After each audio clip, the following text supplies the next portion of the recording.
Bienvenidas a este segundo módulo de Gestionando las finanzas de tu negocio, el componente de educación financiera y esa historia creado por Facebook para ayudarnos a las emprendedoras a gestionar mejor nuestras finanzas. Pues hoy veremos el segundo módulo. En esta ocasión vamos a ver el segundo módulo que ya vimos en el anterior, si recuerdan, revisamos cuáles son las metas personales y las metas de familia y las separamos de las metas de negocio. Ahora veamos este segundo, que es la salud financiera personal. En este módulo comprenderemos la importancia de los registros financieros para evaluar nuestra posición o nuestra condición financiera, así como cómo nuestra salud financiera personal puede afectar la salud financiera de nuestro negocio. Además, identificaremos los problemas financieros comunes y los pasos que podemos tomar para mejorar nuestros problemas financieros personales. Para entender la salud financiera personal, debemos comenzar con analizar los gastos mensuales familiares. Hagamos este ejercicio con el caso de Ana y Tito. Si observamos en la parte inferior derecha de la tabla, la familia de Ana y Tito gasta 12,183 pesos por mes, que es más que el ingreso mensual. Si recuerdan, Tito gana 11,000 pesos, que es el único ingreso que la familia tiene.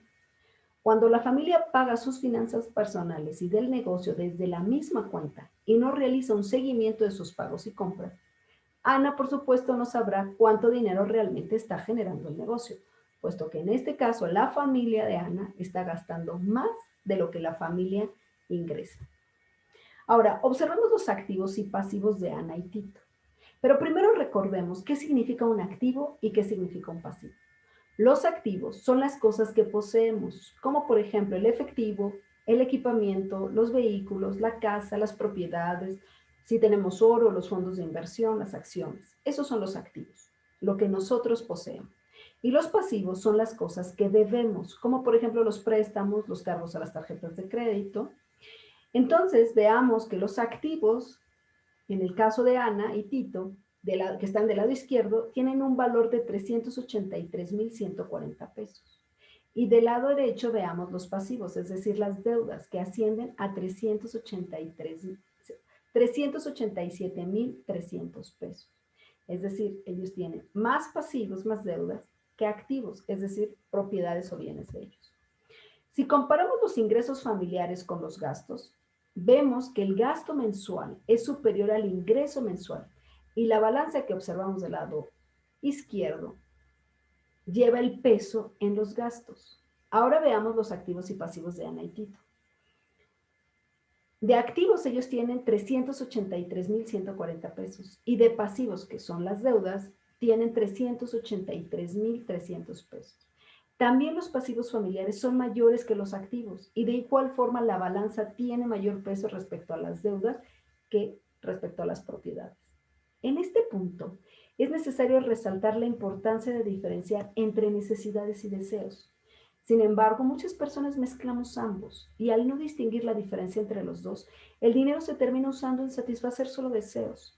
Al hacerlo, esto resulta contraproducente para el logro de metas, de los negocios y por supuesto de la familia o la persona, nuestras metas personales. Como observamos en el caso de Ana, tiene varios préstamos que pondrían en peligro la salud financiera personal y las llevarían a una posición de déficit, es decir, un patrimonio neto negativo, donde los pasivos, es decir, las deudas, son mayores que los activos.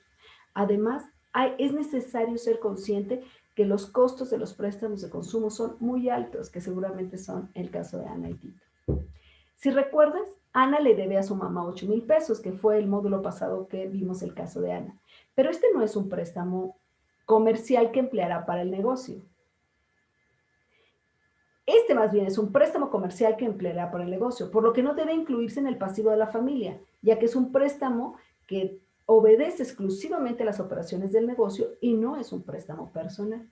Así que esta deuda debe trasladarse a los pasivos del negocio y así Ana y Tito reducen sus pasivos familiares a 379,300 pesos en comparación con sus activos que son 383,140.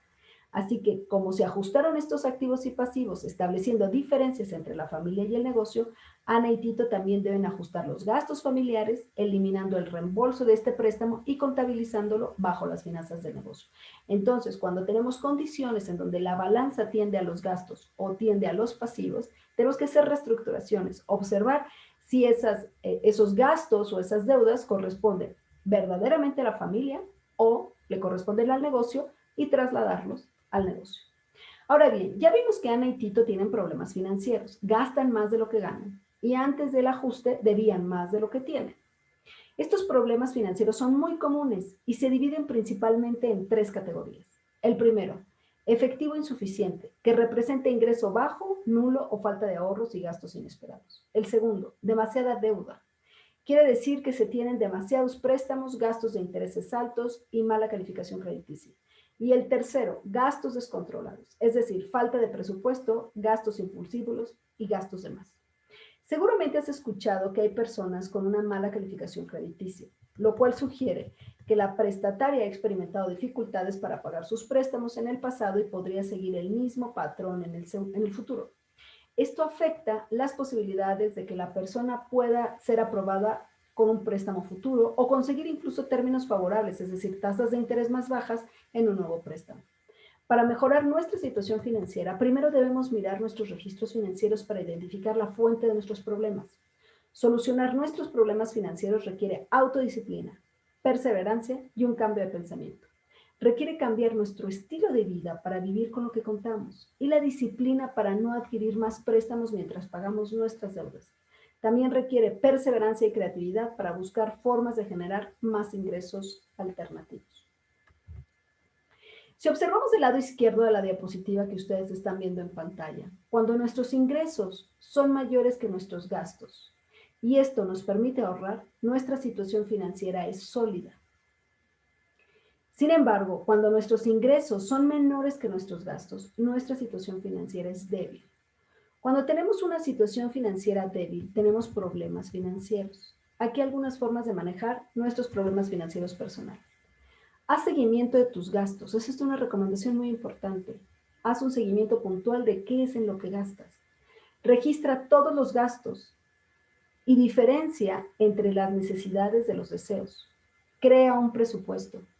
Cambia la forma en que gastas, es decir, reduce gastos innecesarios. Dicho de otra forma, bájale a tu estilo de vida. Además, aumenta tus ingresos. Consíguete un dinero extra, aumentando pues quizá alguna actividad, un segundo trabajo, o vende bienes de tu casa que ya no uses. Administra tu deuda. Crea un plan de pagos para tus préstamos. Paga primero los préstamos con las tasas de interés más altas y comienza a ahorrar. Primero necesitamos comprender nuestros patrones de gasto para identificar qué gastos se pueden reducir, eliminar o crear. Y además debemos de generar un presupuesto. Un presupuesto es un plan de gastos que nos guía en la asignación de nuestro dinero para diferentes necesidades, lo que nos ayuda a controlar nuestros gastos. El control de la salud financiera personal es una evaluación simple que podamos hacer para conocer nuestra situación financiera actual, es decir, nuestro patrimonio neto, e identificar nuestros desafíos. Vamos a tener un valor neto positivo cuando nuestros activos sean mayores que nuestros pasivos. Y tendremos un valor neto negativo cuando nuestros activos son menores que nuestras deudas. Es importante darnos cuenta que nuestros problemas financieros personales van a ser un riesgo para el rendimiento de nuestro negocio. Al tener una imagen clara de nuestra posición financiera personal y familiar, podemos comenzar a desarrollar un plan para realizar mejoras. Así que ya vimos que un indicativo claro de presencia de problemas financieros es cuando nuestros pasivos exceden nuestros activos, es decir, cuando tenemos un valor neto negativo. Si recordamos el caso de Ana, de las balanzas que vimos, su valor neto era negativo. Es decir, antes de la reestructuración sus pasivos eran mayores que sus activos. Para poder identificar con claridad nuestro valor neto es necesario hacer registros financieros personales que consisten en listados de nuestros activos, de nuestros pasivos y de todas las transacciones financieras, como nuestros salarios, los otros ingresos que tenemos, los gastos, los reembolsos por préstamos, etcétera, en un periodo determinado. Veamos qué es un listado de activos. los cuales son de distintos tipos. Un activo, por ejemplo, es el efectivo, que es el dinero real en forma de billetes físicos o ahorros en el banco. Es el papel moneda que manejamos en México. También tenemos los activos líquidos, que son cosas que son fáciles de vender o de transformar en efectivo, como los depósitos a plazos o algunos CETES que podemos adquirir en el banco.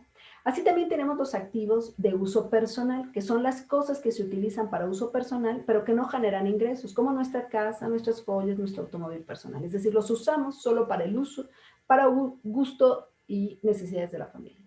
Y tenemos los activos de inversión, que son cosas que pueden generar dinero. Por ejemplo, como un automóvil de alquiler, o si en la casa tenemos una habitación extra, podemos rentarla y entonces nos genera un ingreso, es decir, una habitación de alojamiento. Entonces, tenemos activos en efectivo, activos líquidos, activos de uso personal y activos de inversión respecto a nuestras finanzas personales. Veamos esta plantilla que es un listado de activos, los cuales están separados, como ya los vimos, por efectivo y líquidos, de uso personal y de inversión. Este es un ejemplo que pueden utilizar para tener un control de sus activos. Para registrarlos deberían poner el nombre del activo, por ejemplo, dinero en efectivo, y poner el monto que tienen en la columna de valor o monto, y hacerlo por cada uno de los activos, para que al final puedan sumar cada uno y tengan un registro claro de sus propiedades. Ya comentamos que es muy común que las propietarias de las pequeñas empresas utilicen activos personales y familiares para administrar sus negocios y que es importante separar y contabilizar los costos resultantes del uso de estos activos para las operaciones comerciales, por lo que es importante transferir estos activos y su costo al uso del negocio siempre que, por supuesto, sea posible. Ya vimos que tenemos varios tipos de activos y pasa lo mismo con los pasivos, que también tenemos varios tipos, que son préstamos productivos, que son los que adquirimos para actividades generadoras de ingreso, por ejemplo, el teléfono, o también préstamos para comprar activos con un posible aumento de valor, por ejemplo, préstamo para la vivienda, préstamo para comprar una computadora portátil, etc. Y la otra clasificación son los préstamos de consumo, que son préstamos que adquirimos para actividades de consumo. Por ejemplo, préstamos para viajes de placer, cargos por tarjeta de crédito para compras en estilo de vida, etc. Entonces también tenemos dos tipos de pasivos o de préstamos. De acuerdo con el caso de Ana, aquí tenemos un ejemplo de un préstamo productivo, que es el préstamo del celular o el préstamo de la motocicleta. Y este mismo listado también tenemos préstamos de consumo, como por ejemplo el préstamo de los suegros o el préstamo de una segunda motocicleta. Ahora veamos esta plantilla de listado de pasivos. Aquí también se tienen dos tipos de pasivos, los productivos y los de consumo. Del lado izquierdo debemos llenar los préstamos que nos permitirán generar ingresos. Por ejemplo, renta de una habitación en mi casa, que es el monto de a lo mejor 500 pesos o 1,500 pesos. Lo mismo hay que hacer del lado derecho con los préstamos de consumo. Es decir, describir el préstamo como el pago de las vacaciones familiares o el festejo de 3 años y el monto que corresponde, no sé, 8,000 pesos. ¿Alguien puede pensar en un ejemplo de préstamo productivo que ustedes tengan? Es importante que los vayan identificando. Y además que también pueden pensar en cuáles son los préstamos de consumo que ustedes tienen para poder llenar esta tabla. Otra recomendación para alcanzar una salud financiera personal y familiar es conveniente crear nuestro registro financiero mensual. Lo que podemos hacer simplemente listando nuestros ingresos mensuales, nuestros gastos mensuales, nuestros ahorros y nuestras deudas, que esto es facilísimo de hacer. Veamos la plantilla de registro financiero mensual. En el apartado de ingreso mensual debemos incluir el salario y los otros ingresos financieros como beneficios del gobierno, alquiler de propiedades y equipamientos, intereses por los depósitos bancarios que tengamos. En el apartado de gasto mensual incluyamos todos los gastos de vida que consumimos como familia, costos del estilo de vida y que son los de vida social, prendas, pasatiempos, etc. Ahora bien, respecto a los ahorros, estos son el dinero reservado para los futuros, que también debemos registrarlos en esta plantilla. Y en las cuotas o parcialidades son los pagos que realizamos para pagar los préstamos, cargos de tarjetas de créditos, etcétera, que es en la última parte del registro que estamos presentando.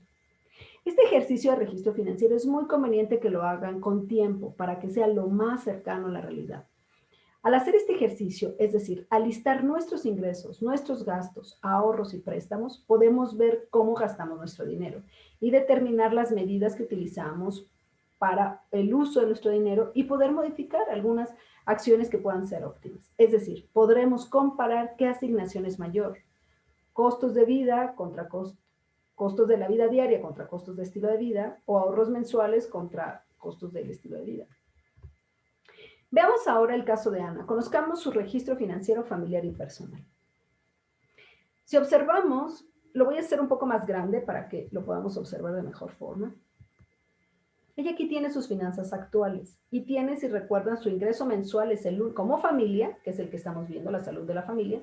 Como ingreso solo tiene los 11,000 pesos de Tito, que son el salario que ellos tienen. Ahora tiene todos sus gastos. Tiene como gasto mensual todos estos, ¿no? Que es lo que utiliza, y al final tiene 6,000 pesos de gastos mensuales. Pero también tiene gastos de estilo de vida. Y tiene de gastos de estilo de vida 1,520. También registra sus ahorros, que solo tiene uno, que es una tanda de 200, y al final todas las parcialidades o mensualidades que tiene por los créditos, y aquí está. Lo sumamos y entonces da un gasto de 12,983. Si se los restamos a los 11,000 que tienen de ingresos, por supuesto que hay una diferencia en donde muestra que Ana y Tito como familia están gastando más de lo que ingresa. Ahora, pero Ana, viendo esta condición, decide hacer ajustes. Se da cuenta que no puede gastar más de lo que ingresa como familia. Y entonces hace un ajuste a este registro. Y se observa que los 11,000 pesos no son suficientes para los gastos mensuales que tiene.